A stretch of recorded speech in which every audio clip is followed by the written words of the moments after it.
Isang araw, bumisita ang Diyos kay Adan at Eva sa hardin ng Eden. Ngunit natakot silang humarap sa Kanya at nagtago sila. Tinawag sila ng Diyos at inamin nila na sila'y tinukso ng ahas na kainin ang bunga ng puno ng kaalaman tungkol sa mabuti at masama, at ngayon sila'y hubad na. Ano ang ginawa ng Diyos pagkatapos?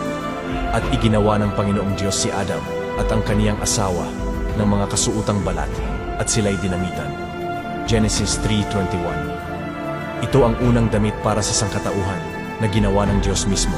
Kahit na sinuway ni na Adan at Eva ang mga utos ng Diyos, patuloy pa rin silang tinrato ng Diyos bilang mga mahal niya, tulad ng mapagmahal na magulang na nagmamalasakit at naglalaan para sa kanilang mga anak.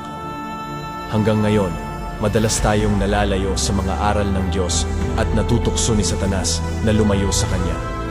Ito ay nagpapalungkot sa puso ng Diyos at umaasa siyang tayo'y magsisisi at lumapit sa Kanya upang matanggap ang Kanyang awa at kaligtasan.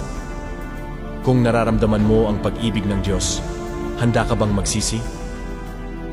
Ipahayag ang iyong mga pangako sa mga komento sa ibaba.